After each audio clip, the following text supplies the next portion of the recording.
আপনাদের নন মেজর কেমিস্ট্রির যারা রয়েছেন তাদের সবাইকে স্বাগত জানাচ্ছি আজকের আলোচনায়। নন মেজর কেমিস্ট্রিতে আমরা পুরো সিলেবাসটা কভার করি।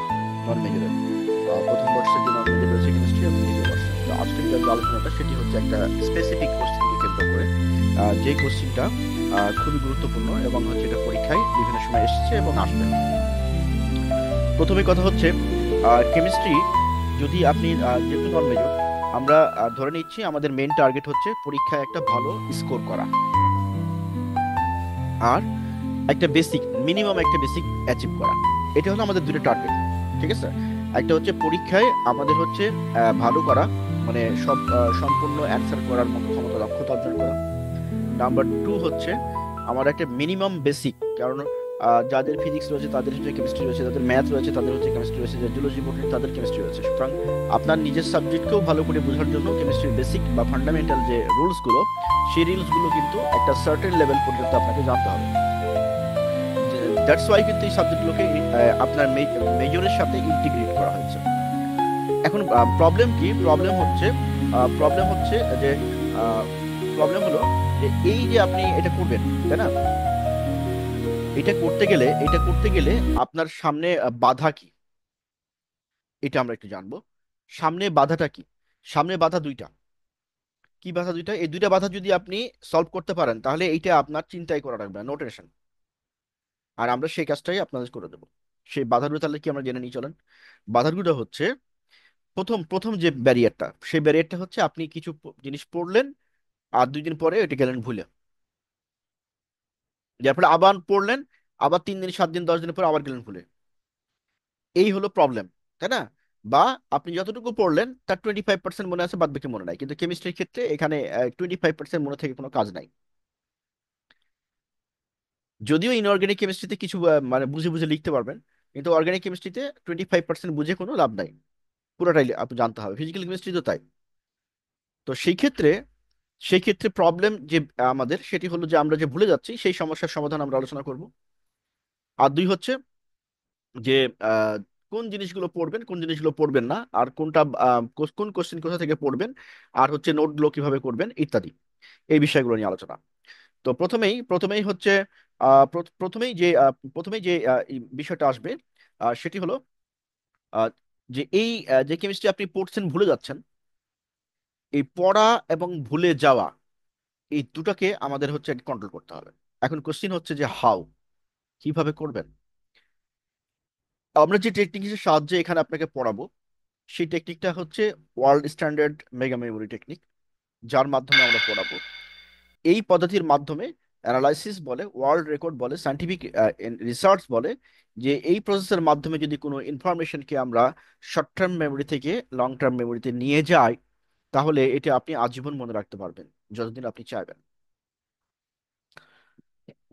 এই পদ্ধতিতে বাংলাদেশে আর অন্য কোনো অ্যাসোসিয়েশন বা মানে টিচার্স বা টিউটর বা ইনস্ট্রাক্টর পড়ায় কিনা সেটা আমার জানা নেই। বাট আমাদের এই চ্যানেল থেকে আমরা এটা লিড করছি, কারণ বাংলাদেশে আসলে এই বাংলার উপরে ভালো এই মেগা মেমোরিকে সিস্টেমের সাথে, এডুকেশন সিস্টেমের সাথে কোঅপারেট করার জন্য যে ধরনের টেকনোলজি বা যে ধরনের অ্যাডাপ্টেশন প্রসেসগুলো দরকার, সেগুলো এখানে আছে কিনা আমার জানা নাই, আমি যতটুকু জানি নেই।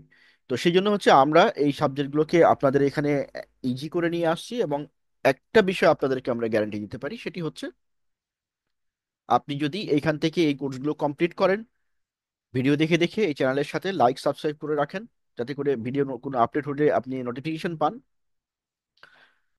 তাহলে অ্যাটলিস্ট আপনাকে আমরা গ্যারান্টি দিতে পারি যে আপনি যদি ইনস্ট্রাকশনগুলো ফলো করেন যেভাবে বলা হবে, ইচ অ্যান্ড এভরি ইনস্ট্রাকশন যদি আপনি ফলো করতে পারেন, তাহলে আশা করা যায় কেমিস্ট্রি নিয়ে আপনার টেনশন থাকবে না। কেমিস্ট্রির কোন পার্টটা নিয়ে? কেমিস্ট্রির ভুলে যাওয়া নিয়ে। আপনি যে পড়লেন এবং ভুলে যাচ্ছেন, সেটি নিয়ে আপনারা টেনশন করার মতো কিছু থাকবে না। অর্থাৎ আপনি যেটি পড়বেন সেটি মনে রাখতে পারবেন। আমরা কিছুক্ষণ পরে প্রমাণ দেখবো, ঠিক আছে? আমি প্রমাণও দিয়ে দেবো। আচ্ছা, এরপরে আসি। এরপরে হলো যে আহ, কোন জিনিসগুলো পড়বেন, কোথা থেকে পড়বেন, নোট কোথা থেকে করবেন ইত্যাদি। নন মেজরের জন্য আমরা এখান থেকে আপনাদের একটা ভিডিও বুক প্রদান করে থাকি। সো আপনারা এই ভিডিও বুকটাও পিডিএফ নিয়ে নিতে পারেন অথবা নিজে নোট করে নিতে পারেন। তবে বেস্ট কোনটা? বেস্ট হচ্ছে আপনি নিজে নোট করে নেবেন। নিজে নোট করে নিলে কি হবে, যেটি হবে যে অর্ধেক পড়া হয়ে যাবে। যখন নোট করবেন এই ভিডিওটা দেখার পরে, ভিডিও থেকে সব জিনিস বুঝে যাবেন, বুঝে যাওয়ার পর যখন নিজে নোট করবেন ভিডিও থেকে, তখন কিন্তু অর্ধেক পড়া হয়ে যাবে। তো এটা বেটার না? মেমোরিতে বেশি আপনার ইম্প্যাক্ট ফেলবে। এবার আসেন হচ্ছে যে আমরা যে টেকনিকটা অ্যাপ্লাই করছি সেই টেকনিকটা বেসিক্যালি কি, আসলে বেসিক্যালি হচ্ছে মেমোরি, মানুষের মেমোরি যেভাবে কাজ করে সেটি আমরা ফলো করেছি। এটা মেমোরি কিভাবে কাজ করে সেটি হচ্ছে সাইন্টিফিক রিসার্চ থেকে আমরা জানি। আমরা যে প্রসেসের মাধ্যমে পড়াশোনা শিখেছি এবং আপনারা এখন যেটা করতেছেন বাংলাদেশে, সেটি কিন্তু এই সেই মানে মেমোরি যেভাবে ডেটা ইনপুট নেয়, তার মধ্যে সব থেকে খারাপ যে মেথডটা সেটি। গোটা বিশ্বে যেখানে অ্যাডভান্স হয়ে গেছে, আমরা কিন্তু সেই জায়গাটায় পড়ে আছি। তো আমাদের এই শিক্ষাক্ষেত্রে এই পরিবর্তনটা আসে নাই, বা কেউ এটা নিয়ে কাজও করে নাই, যে কিভাবে আমরা একটা বইকে পাতার পর পাতা মনে রাখতে পারি, যে কোনো ইনফরমেশনকে আজীবন মনে রাখতে পারি। এদিক দিয়ে আমাদের পার্শ্ববর্তী দেশগুলো অনেক বেশি অ্যাডভান্স। যাই হোক, আমরা এখন চলে যাচ্ছি আমাদের মূল আলোচনায়, আজকের যে আলোচনাটা কোশ্চিনটা সেটি। তো আমরা চলে যাচ্ছি স্লাইডে। স্লাইডের প্রথমেই আমরা স্লাইড প্রেজেন্টেশনটা দেখে আসি, চলেন। আজকের যে পড়াটা শুরু হচ্ছে আমাদের, আশা করছি যে এই পড়া আপনাদের আজীবন মনে রাখবে। আপনারা মেন্টালি প্রিপারেশন নিয়ে নেন যে আমরা আজকে এখন এই মুহূর্তে যে পড়াটা পড়বেন সেটি আপনার আজীবন মনে থাকবে। ওকে, তাহলে প্রথমেই আমাদের স্লাইড ওপেন হচ্ছে। আমরা কেমিস্ট্রি, আপনাদেরকে বলে রাখি যে আমাদের ওয়েবসাইট থেকে আমরা কেমিস্ট্রির বিভিন্ন বর্ষে, প্রথম বর্ষ থেকে মাস্টার্স পর্যন্ত, এবং কেমিস্ট্রির সাথে অন্যান্য সাবজেক্টগুলো আমরা আলোচনা করে থাকি। তো সেই ক্ষেত্রে হচ্ছে যে আপনারা এখান থেকে পরিপূর্ণ সাপোর্ট পেয়ে যাবেন, এবং হচ্ছে যে মেজর নন মেজরের পরিপূর্ণ একটা সাপোর্ট আপনাদের হাতে চলে আসবে। আশা করছি বুঝতে পেরেছেন। আমরা এখন চলে যাচ্ছি হচ্ছে ফসফরাসের প্রথম যে কোশ্চিনটা আমাদের আলোচনায় আসার কথা, সেটি হচ্ছে ফসফরাস হুন্ডের নীতি মেনে চলে, ব্যাখ্যা করো। এটি হচ্ছে কোশ্চিন, ফসফরাস হুন্ডের নীতি মেনে চলে ব্যাখ্যা করো। ফসফরাস একটি রাসায়নিক মৌলিক পদার্থ, যা আমরা প্রথমে লাইন বাই লাইন পড়ে নিই আগে। ফসফরাস হুন্ডের নীতি ব্যাখ্যা করে, এটা হচ্ছে কোশ্চিন, বহুতবার এসেছে পরীক্ষায় এবং সামনেও আসবে। সুতরাং এটা কিন্তু গুরুত্ব দিয়ে আপনাকে বুঝতে হবে। প্রথম স্লাইডে, ফসফরাস একটি রাসায়নিক মৌলিক পদার্থ, আমরা জানি এটা সবাই, যার পারমাণবিক সংখ্যা কত, 15। এটাও আমরা জানি। ইলেকট্রন বিন্যাস হচ্ছে এইটা। ইলেকট্রনিক কনফিগারেশন দেখেন, এই যে 3 আর 3 2 5, 5 আর 6 11, 12 13 14 15। ফসফরাসের ইলেকট্রন বিন্যাস বিশ্লেষণ করে দেখা যায় যে বহিরাগত 3p, এই যে 3p, বহিরাগত মানে আউটার সেল, একদম আউটার সেল, সর্ববহিস্থ স্তর, এই যে 3p। 3p উপর স্তরে 3টি ইলেকট্রন রয়েছে, এই যে 3টে ইলেকট্রন আছে। এই উপস্তরের ইলেকট্রনগুলি হুন্ডের নীতি মেনে চলে। এইটা, এই যে এই 3টা যে ইলেকট্রন আছে না, হুন্ডের নীতিটা বেসিক্যালি কোথায় অ্যাপ্লাই হচ্ছে, হুন্ডের নীতিটা বেসিক্যালি হচ্ছে আউটার সেলে। আমরা দেখি যে হুন্ডের মানে যে হুন্ডের যে প্রিন্সিপাল, আমরা একটু পরে দেখবো, সেটি মেনে চলে কোথায়, আউটার সেলে, মানে একদম সর্ববহিস্থ স্তরে। তো স্তর বলতে আমরা যেমন ধরেন থ্রি, থার্ড অরবিটাল, এই থার্ড অরবিটের ভিতরে দুটো অরবিটাল আছে, এখানে আমরা দেখতে পাচ্ছি কিটা, একটা এস অরবিটাল আর একটা হচ্ছে পি অরবিটাল, তাই না? তাহলে এস এর পরে পি, তাহলে পি হচ্ছে সব থেকে বাইরের। তাহলে বাইরের ক্ষেত্রে কি হবে, হুন্ডের নীতি মেনে চলে। ঠিক আছে, এখন হচ্ছে হুন্ডের নীতি তাহলে কি, এটুকু আমরা তো বুঝছি। এটু কি বুঝলাম, যে বেসিক্যালি চিন্তা করেন যে আমরা কোশ্চিনটা পড়ছি কি নিয়ে, কোশ্চিনটা পড়ছি হচ্ছে ফসফরাস নিয়ে। ফসফরাসের ক্ষেত্রে আমরা কি দেখলাম, দেখলাম হচ্ছে এর পারমাণবিক সংখ্যা 15, আর ইলেকট্রন বিন্যাস হচ্ছে এইটা, আর বাইরের যে স্তর রয়েছে সেটা 3টে ইলেকট্রন আছে, আমরা দেখতেই পাচ্ছি। এটা খুবই সিম্পল ইস্যু, এটা মনে রাখার কিছু নাই, জাস্ট আপনি একবার রিডিং পড়লেই হয়ে যাচ্ছে। আর হচ্ছে এই যে তিনটা পি অরবিটালে তিনটা হচ্ছে আপনার ইলেকট্রন রয়েছে, এই তিনটা ইলেকট্রন হুন্ডের নীতি মেনে চলে, সেটি বলা হচ্ছে। তো হুন্ডের নীতিটা কি তাহলে সেটা আমাদের এখন দেখা দরকার, তাই না? চলেন, এই যে হুন্ডের নীতি, প্রথমে আমরা রুলসটা পড়ি, তারপর আমরা ব্যাখ্যাটা বুঝবো। তাহলে প্রথম স্লাইডে আমরা কি দেখলাম এটা মনে রাখেন, ঠিক আছে? এবার আসেন, হুন্ডের নীতি বলে যে কোনো উপস্তরে ইলেকট্রনগুলিকে এমনভাবে বিন্যস্ত করা হয় যাতে তাদের মধ্যে সর্বাধিক সংখ্যক অসম্পূর্ণ আনপেয়ার্ড ইলেকট্রন থাকে এবং অসম্পূর্ণ ইলেকট্রনগুলি স্পিন একমুখী হয়। এই জায়গাটায় আমাদের একটু বুঝার দরকার আছে। এই ভাষাটা বোঝা দরকার, এটা একটু কঠিন ভাষা হয়ে গেছে বাংলায়, কিন্তু মনে হয় অনেকের কাছে কঠিন মনে হতে পারে যে এটা কি, খটমট করে কি বললো, আমি তো কিছুই বুঝলাম না, তাই না? এরকম মনে হতে পারে। তো সেক্ষেত্রে আমরা চলেন একটু দেখি যে খটমট করে কি বলেছে, সেটা আমরা একটু ব্যাখ্যা করার চেষ্টা করি। এবং এখানে একটা জিনিস মনে রাখতে হবে, যে আপনার, ওকে, তো আমরা এখন দেখব যে এই ভাষাটা একটু বোঝার চেষ্টা করি। আনপেয়ার্ড ইলেকট্রন মানে কি?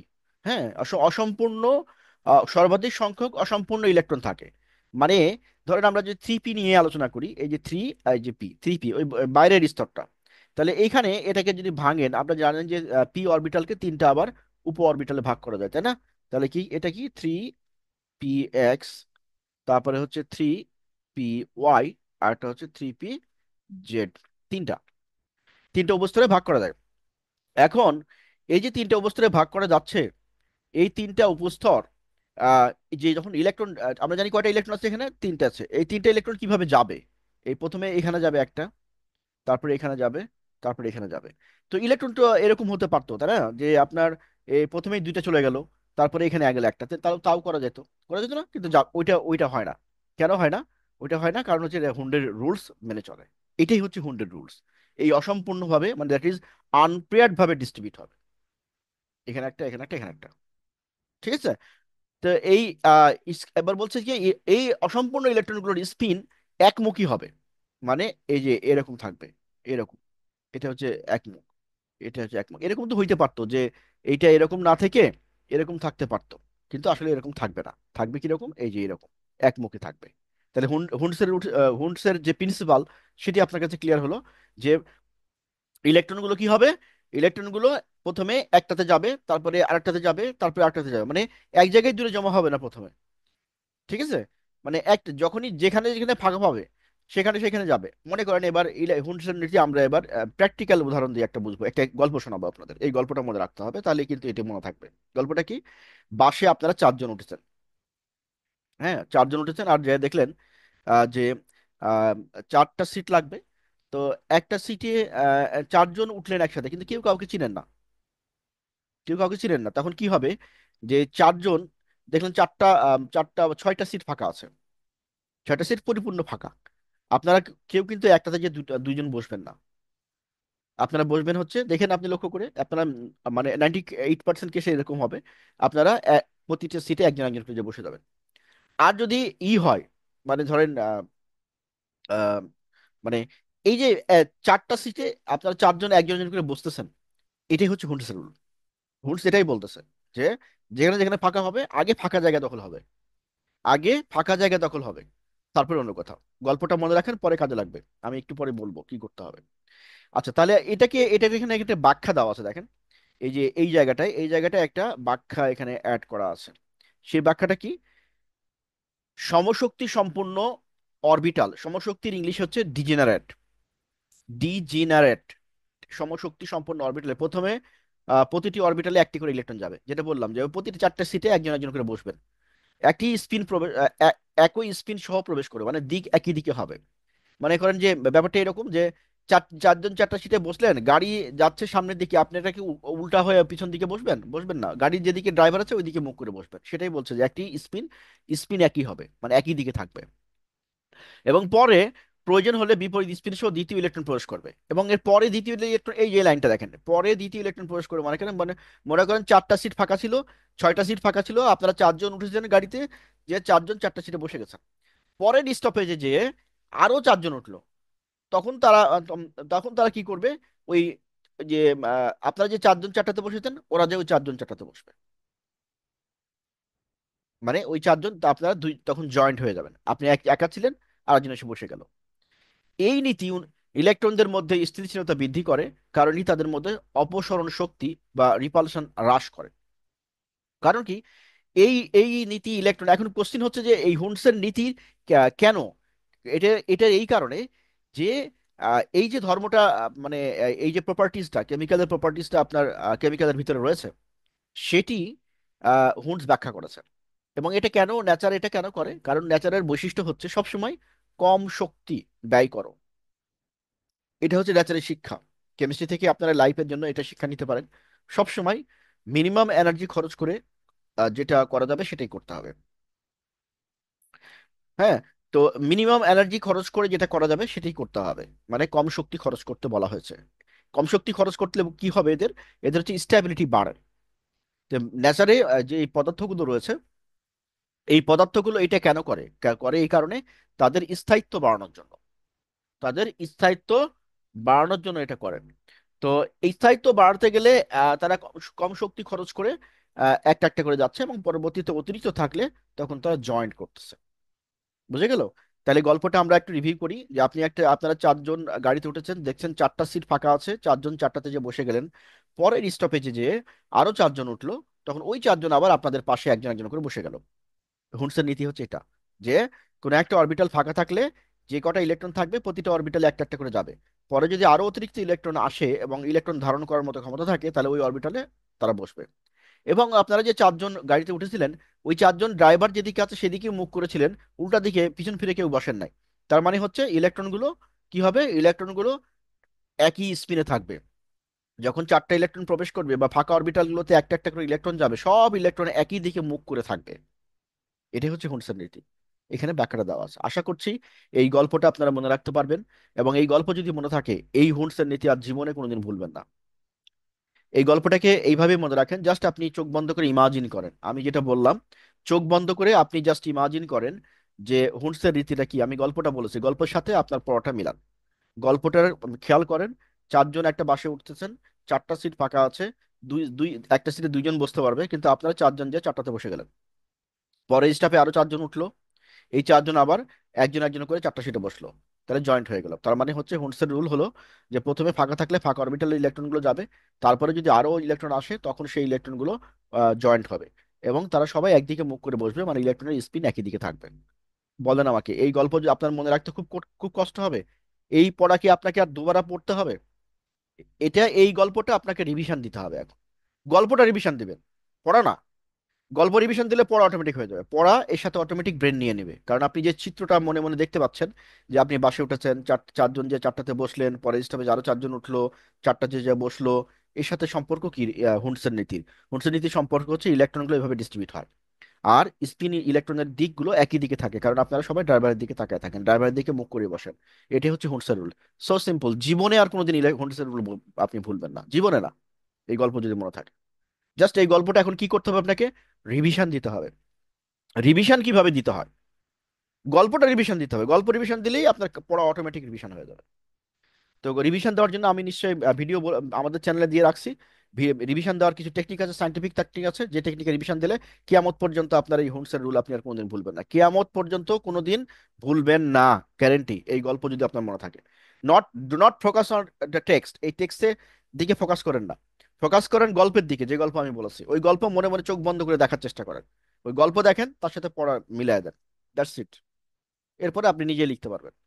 আশা করছি বুঝতে পেরেছেন। এইভাবে আমরা কেমিস্ট্রি গুলো সবগুলো জিনিসকে, জটিল জটিল জিনিসগুলোর জন্য আমরা প্রসেস অ্যাপ্লাই করেছি, যেটি মেমো টেকনিকের সাথে অ্যাডাপ্ট করে। তাহলে কেমিস্ট্রি লার্নিং কি খুব জটিল জিনিস হলো বলেন আমাকে? Chemistry learning is a fun. Chemistry শেখা একটা ফান, এটা জাস্ট ফান। আপনাকে ফান, যত আপনার পড়া যত বেশি ফানি হবে, যত বেশি মজা হবে, তত বেশি ব্রেন রিসিভ করবে, তত বেশি মনে থাকবে। আমরা বর্তমানে দুইটা সাবজেক্ট নিয়ে কাজ করছি, কেমিস্ট্রি ফিজিক্স নিয়ে। সো এই কেমিস্ট্রি ফিজিক্সের জন্য আমাদের অনার্স মাস্টার্স এর ফার্স্ট ইয়ার থেকে মাস্টার্স পর্যন্ত, এইচএসসি এবং ও লেভেল সবগুলোর জন্যই কিন্তু এই ধরনের সাইন্টিফিক মেথড, মেমোরি টেকনিকে অ্যাপ্লাই করা হয়েছে, যা পড়াটাকে আপনাকে ফান বানায় দেবে। এখন আপনি মনে করেন এই যে ভিডিওটা দেখলেন, গল্পটা শুনলেন, এরপরে আপনি কি করবেন? এরপরে আপনি হচ্ছে জাস্ট হচ্ছে এই গল্পটার প্রসেসটা মনে করেন, ভিডিওটা অফ করে দেখা হয়ে যাবে, অফ করে দিবেন, আপনার এই কোশ্চেনটা পড়া শেষ। এরপরে আপনি চেয়ারে বসে থেকে জাস্ট চোখ বন্ধ করে গল্পটার দিকে ফোকাস করবেন, একবার দেখে নেবেন সাথে সাথেই, ভিডিওটা ক্লোজ করে। বা গল্পটা কি বলেছে, যেখানে দেখবেন যে মনে পড়তেছে না, আবার দেখবেন, দেখে গল্পটা আগে নিজের ব্রেনের মধ্যে নেবেন। আমি বারবার বলছি, do not focus on text, just focus on the story that I have tell you.